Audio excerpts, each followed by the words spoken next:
All right. So we're gonna be addressing today the number one fear on real estate investing that I had listed here yesterday, and it's a little bit late. The girl's already in bed. They're upstairs playing with their mom.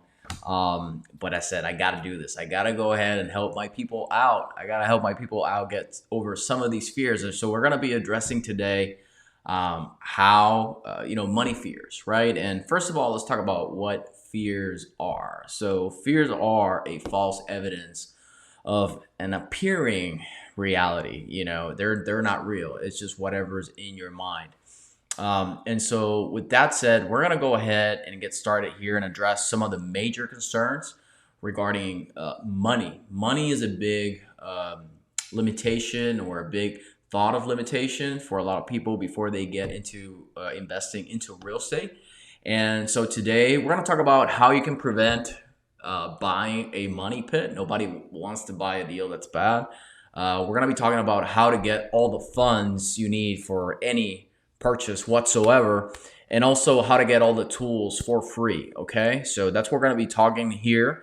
Probably take me 10 to 15 minutes to kind of run over this real quick. So I'm going to switch the screen and let me hit me up. By the way, if you have not downloaded our 7 steps to become a real estate investor in any market whatsoever, feel free to check us out at realestatewealthempire.com.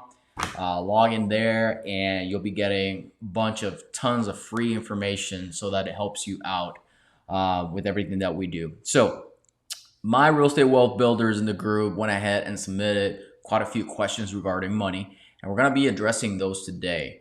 And I want you to really pay attention, because if you understand that it's all about the deal and all about managing the funds as if you were a fund manager, which you are, by the way, and you're the CEO of any of your household, it kind of breaks through the ice of many things. So, let's go ahead and get started. I'm going to switch it up here so you guys can see what we're going to be talking about. So, money pits, funding, and funds for tools was basically the main summary of the questions and the issues that people had regarding real estate investing as part of the survey.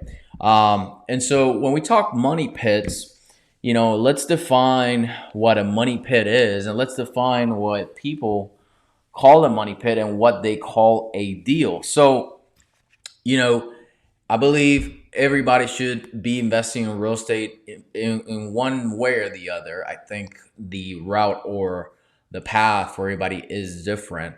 And so it's very important to self-assess and define and then start executing, with confidence based on your resources, time, money, knowledge, and all that stuff. And a deal for somebody is going to mean totally different for somebody else. So is a money pit. Okay. So let's say that you are looking to buy a home and fix and flip it. You have to buy it at a much deeper discount. You have to buy it at a much deeper discount than a landlord, because your time and your capital and the construction limits on it, that is your profit. Your profit is dependent upon how quick you can get in and how quick you can get out.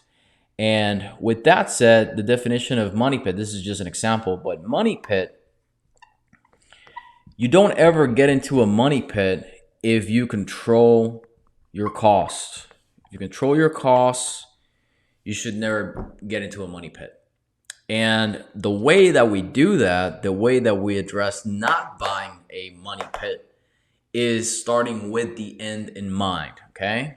So how do we start with the end in mind? You might be asking. Okay, well, you have to get the knowledge, right? You have to get the knowledge to understand what is the exit strategy of a deal, not buy a piece of crap.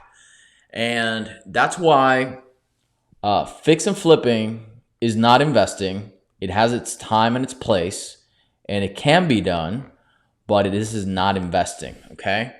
And so when you are actually investing, you get residual income, which is more forgiving if you go over budget on a certain construction project, because you get residual income coming in. So if you are thinking that you're going to be buying a money pit, that tells me that in your mind, you are not clear on what your costs are. And if you are not clear on what your costs are, then you should not be buying. Okay. You need to get educated around what the actual cost, the transactional costs of a deal are. And so in my office, whenever we are looking to buy a fix and flip, there's several things that we need to understand. So obviously we need to understand what our purchase price is. Duh, right? That's the first thing, but you'll be surprised as how many people don't look into these details. The second thing that we need to look is our actual rehab costs with buffer. Um, and this is the biggest risk regarding rehabs. And I say with buffer because we always tend to find more stuff. And not only that, we have to be super efficient on getting the project management piece, meaning the cost and the schedule. We have to get that like super like aligned, like super effective, efficient, because you got your purchase price, you got your actual rehab with buffer, okay? Then you've got your days on the market, okay? And this is all to avoid what they call a quote unquote a money pit. And a lot of people don't really look into this. They don't understand it. Then you're closing your acquisitions and your sales costs, okay? And in a hot market like we're at, you have to look at your bottom line profit, okay? So how do you not buy a money pit? You do not buy a money pit by understanding your true costs, okay? I hope that makes sense, because in reality, although it's very glamorous to talk about nice, expensive rehabs that look super tier end, the reality of it is that managing construction in the real world, it could be like babysitting adults, okay? So with that said, money pits, the way that you eliminate them or how you can prevent buying a money pit is understanding your costs. You got to buy them right. So I hope that does make sense. So that's number one fear. If you guys have any questions, comments, drop them in the comments below. I'd be happy to come back and address them. So how do you actually do all that? I mean, that's an overwhelming amount of, numbers to know. And the reality of it is that you need to get educated, and you'll be able to flip it, successfully. Now, when you are doing other techniques like wholesaling, the risk is very minimal. You're just trading paper at that point. The other piece is around, rentals and owner financing. And the way that I look at rentals, is there like a savings. I'm going to draw like a pig. I'm horrible at drawing, but let's say that this is a little money pig right here. Rentals are they are an equity and residual income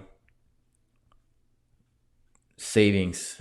They're like savings accounts, okay, that you can leverage, that have a lot of tax benefits, but don't go into the mentality of buying a rental thinking that you're going to be able to eat all that money, right? Like that's not really the way it works. You want to look at it as savings accounts that give you money over time, and that you can go ahead and accumulate, another one that has equity, that has residual income, and then eventually you can sell some of them, pay the rest of them off, or just upgrade to an apartment complex or something like that, whatever it is that you want to do.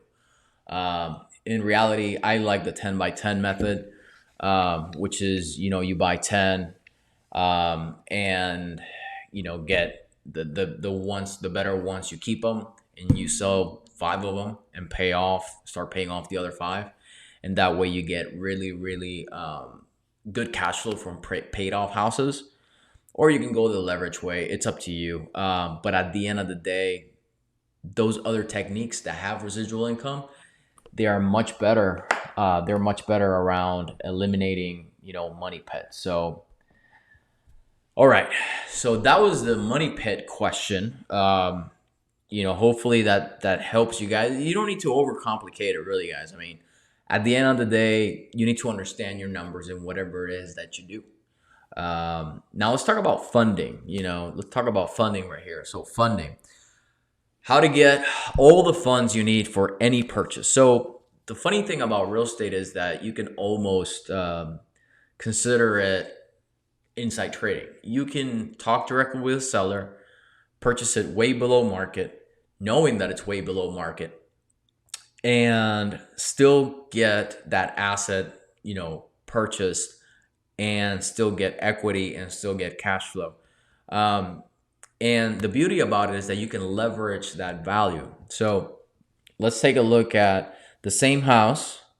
That's a pretty house, it's a happy house. It's all pretty. Let's say that it's after repair value to 100,000, just for easy numbers. But before it was this pretty, it was an ugly house. It was sad. It was a sad house. But we could purchase it for 50,000, for example.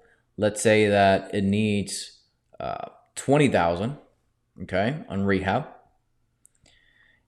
And would you know that there's plenty of people that lend their money or are more than happy to lend their money so that you can make a profit, whether that's keeping 30K worth of equity on the property or flipping it for 30K gross profit. Bottom line is there's plenty of funding sources going around. So where are those funding sources? It's not Chase, it's not Wells Fargo, it's not necessarily the local credit union, although some of them may work at some point. But if you think about it, when you're funding deals, you need to make it fast, okay? And you want to make them, you want to go ahead and make them asset dependent, right? So the asset is the collateral, okay? And with that said, you can get the purchase price plus the rehab completely funded by lenders. So who are those lenders? So you've got what they call hard money lenders, and they're brokers of funds, and they're a great resource for you as a starting off investor because they provide a second set of eyes to help you out, make sure that the deal makes sense. Then you've got my favorite type of money. It's private money. So private money, it's all about relationships, and it's whatever you and somebody else agrees to. The terms, the collateral, the covenants, all that stuff. So, you can get all the funds in the world as long as the deal makes sense. Now, private money, hard money, I mean, you can go on and on lines of credit. I've heard a lot of people pulling HELOCs on their homes. Bottom line is you need to get the money to work. So how do I get hard money? There are vendors, like literally you can Google. There's a bunch of them in our group. There's one, Kelly. Shout out to Kelly. She's a big hard money lender here in Texas. So, bottom line is that funding resources are out there.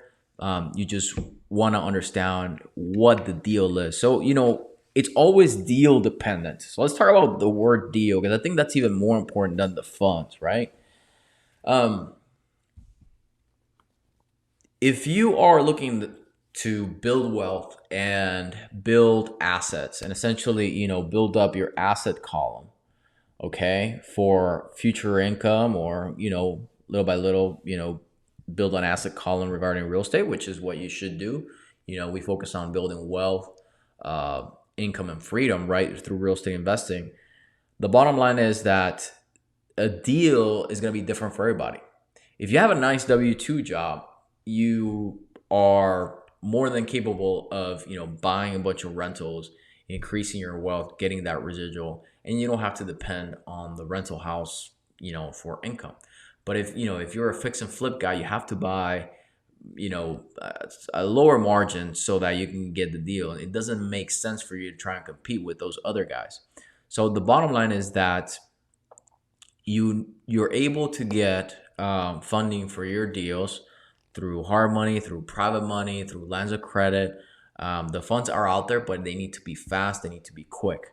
In terms of private money, the best way to get those funds is to be able to have people come to you so that you can offer the opportunity to put their money to work. That's really where it comes down to. Okay, so you know, bottom line in terms of funds, you need to understand how you structure your deals. That's what you need to understand, how your deal is structured, um, and how to leverage it. Okay. Now we want to buy as low as we can, but there's different strategies for different markets. And a hot market like this, if and when, I mean, it's always going to come down, but when it comes down, you're probably going to have to look into more creative strategies like creative financing, subject to seller financing, stuff like that. So the funds can literally come out of anywhere. It's just the traditional banks like the Chases and the Wells Fargo, they don't really address that. So definitely available. So money, getting all the funds is more about the deal than it is about the actual funds. Okay. How to get all the tools you need for free? That's easy. Just go to realestatewealthempire.com. I give out a bunch of free tools in there that you can try out for your business. These are things that we use in our own business on a day-to-day basis. So just make sure that you go there, visit realestatewealthempire.com. We send out value videos through our email process, and you'll get this and you'll get a bunch of resources right there. So at the end of the day, let me know in the comments. Let me know through our website and our group. You're more than welcome to join. What sort of questions you have? I'd love to hear the burning questions that you have. I'm just here as a free resource to help. I'm on a mission to help 100 people, 100 households get into real estate investing, try to overcome whatever fears that you guys have got. So hopefully you enjoy this. Make sure to share, click like, comment.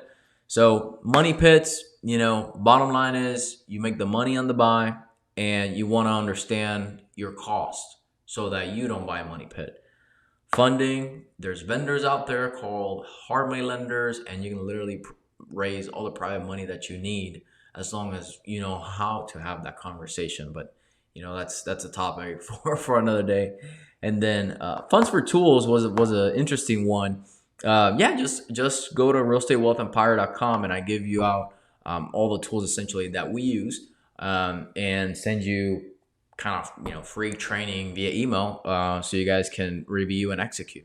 So with that said, hopefully you enjoy this. Make sure to click like, subscribe, comment down there, and I'll see you guys on tomorrow's video. We're gonna be addressing the knowledge fear, having the knowledge to actually execute. Take care. Bye bye.